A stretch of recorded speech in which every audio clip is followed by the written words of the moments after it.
and hopefully I won't regret it. Oh yeah. No. No. No. No. No. Who's that?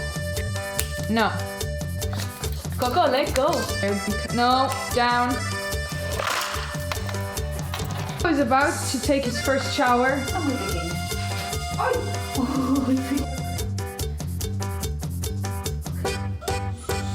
Contaré la historia de una famosa persona. Todos la conocen. Todos la conocen. Oh, es porque está mojado todavía. Oh, good boy. All right, all done. All done.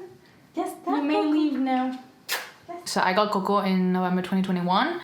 Yeah, he kept me busy all winter long. January or February 2022, I started my first year of online uni. Like after New Zealand, I wanted to continue my studies in English and ideally online. And I looked at universities all over the world, like I'm not kidding. I started this process while still being in New Zealand. And it took me months, like months to complete. And at the end, I wanted to do a bachelor in criminal justice in English and online. I had looked at the most affordable tuition for international students at American universities. And ultimately I had found one.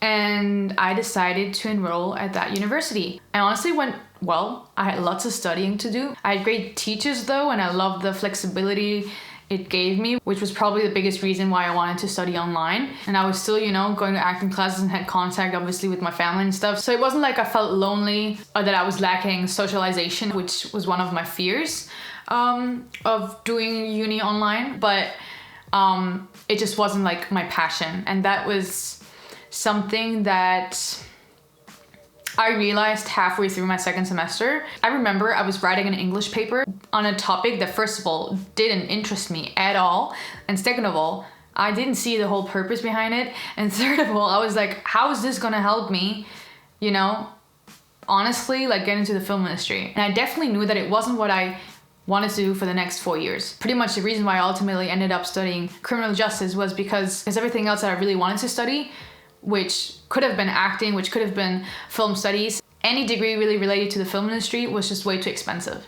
I got very frustrated. There was this one day where really I just had this emotional breakdown. My brother saw me, he was super worried. He called my dad, who at the time was living in Paraguay, and he immediately called me and I told him what I just felt in that moment. We had a very heart-to-heart conversation, which I really appreciated because surprisingly, he was very supportive. And he was like, I didn't know that you felt this way. And long story short, I decided to drop out of uni. And I wrote a letter to the school committee that same day. It was funny because that day was literally the last day that you could ask for a 50% tuition refund. And a week afterwards, they approved it and I had gotten 50% of my tuition of that second semester back, which obviously I was very grateful for. And then I started looking for alternatives. And for those who don't know, Barcelona belongs to Catalonia, or Catalunya in Spanish, and you speak Spanish and Catalan here. I can understand a little bit, but I cannot really speak it. I think I did find a few options, you know, of degrees and stuff within the film industry, but they were either not an option because they were too expensive or because they required Catalan. I think there were other reasons as well, but I can't remember. I also didn't want to leave Barcelona just yet. Pretty much what I decided on doing was doing like vocational studies. I think that's the correct term, but I'm not entirely sure. It only lasts 2 years and not 4 years, and only Spanish was required. So I decided on doing that because it was like the only and like best options that I had. And I decided on doing that in 2022, but I had to wait until September 2023 to start my studies. And during the summer of 2022, like before I started with my vocational studies, I directed my first music video with a group of people where actually most of them are my family. I have an uncle and cousins in that group, and at the time a friend of them, but now also a friend of moi. His name is Danny, by the way. He just got married last week. He's our videographer, he's great.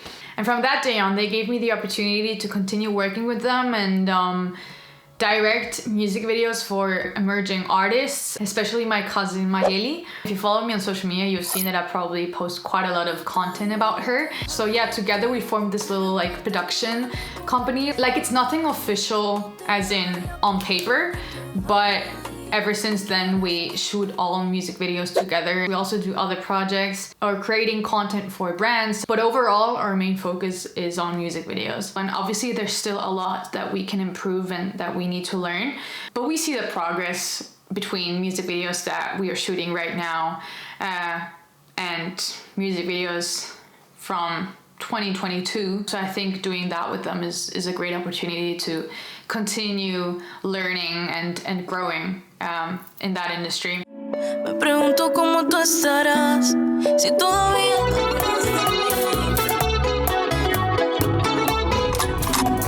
dime qué ha pasado, no has subestimado, ahora estaría pegado. Porque si tú me llamas yo le llego rápido. Dime dónde estás, bebé, si tú me piensas. Y ahora mírame que soy más veloz. Ahora estoy lost. A lo que digan, malos consejos, no creo yo. Vigila si hablas callado mejor. Estoy escribiendo canciones pa' ti, pa' que las escuches todas cuando estemos shorty, yeah. En la noche nos vemos y matamos las ganas. Con mi corrido que me rendí, sigo firme. De estar triste para qué, malos bingo para qué. Si yo sigo con lo mío y con lo mío estamos blessed. La heredera, está Mayeli.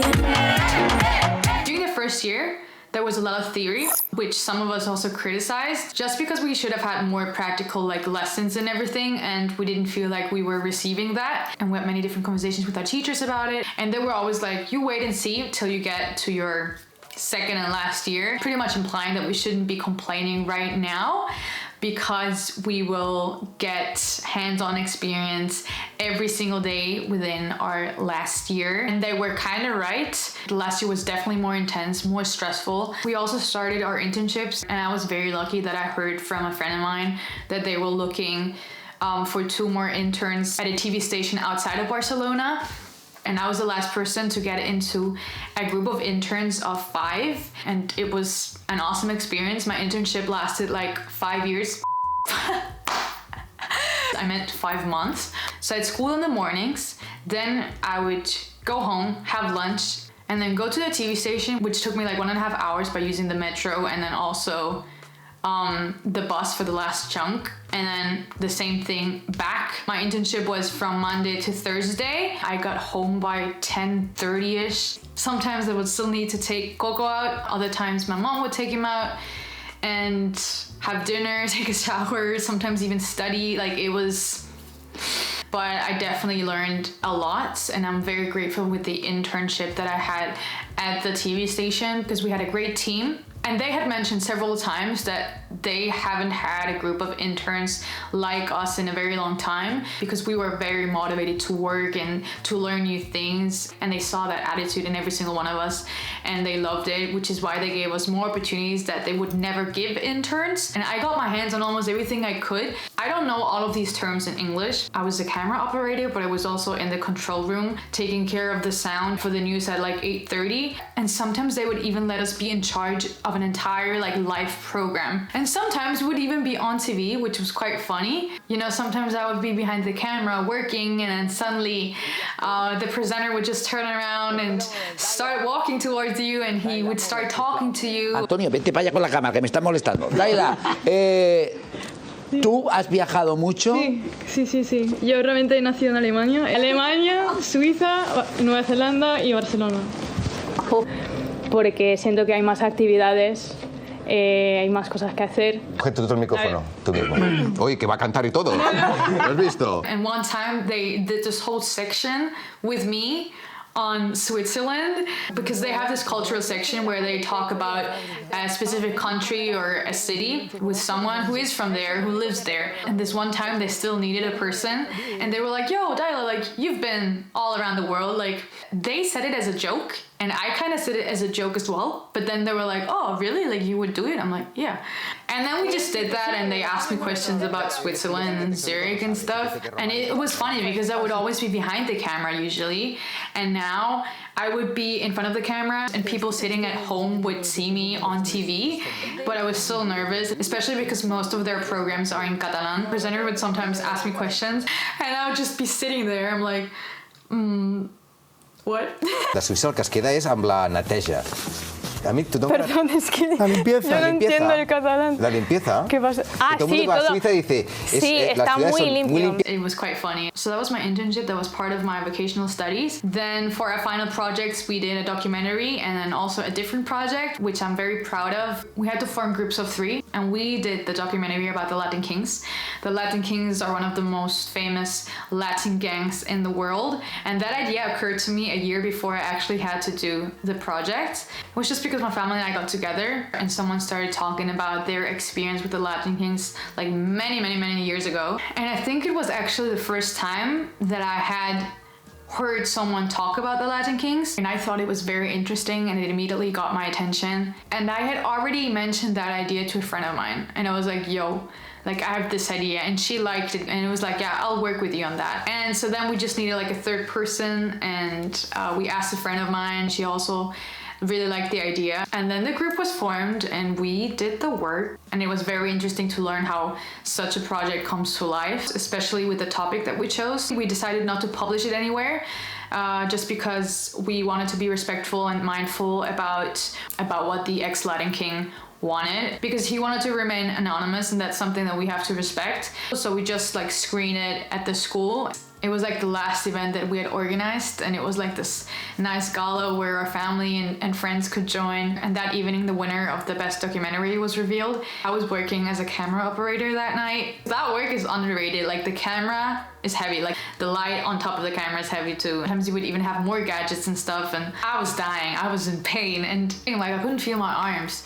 And then we were named the best documentary, and I got quite emotional, especially when my friend took the mic and said some very nice words to me. But since the last year, school and the internship and everything has just gotten so intense and stressful. Filming the documentary was a big part of that, and I'm a perfectionist, and especially because it was my idea and I was the director, I wanted it to be perfect. I think there's no room for perfectionism in art because everyone perceives it differently and looks at it from a different perspective, and it's just almost impossible. Yet I wanted the documentary to be perfect, or for it to be as close as perfect as it could be. And I worked my ass off, and I'm sure that I annoyed my friends as well, just because I was very picky. I was just very proud of us because I think you can feel and see the work and effort that we put into the documentary. And like all the other groups, we also had some issues during production, problems that had to be resolved, and delays and everything. And I was so relieved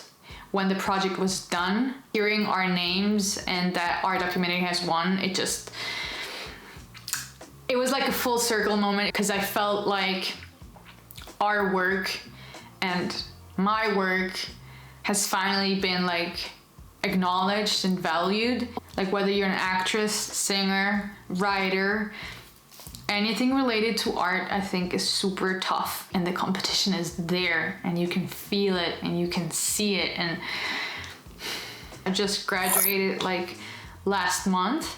I started applying to jobs in June already, like even before my graduation, but now even more. Like I look into it every single day, and whenever I see some job offer within my industry, I immediately apply. I haven't gotten anything yet. Hopefully I will. I keep my fingers crossed, and you guys should too, for me. If you've watched until here, I owe you. Thank you. Honestly, it means a lot to me, because I know that I talk way too much, Jesus. So thank you so much for watching. I hope you enjoyed this video. Stay tuned.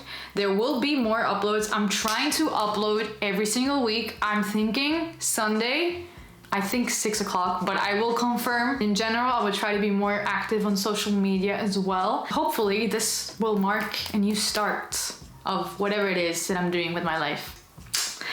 I love you guys. See you next time. Bye-bye.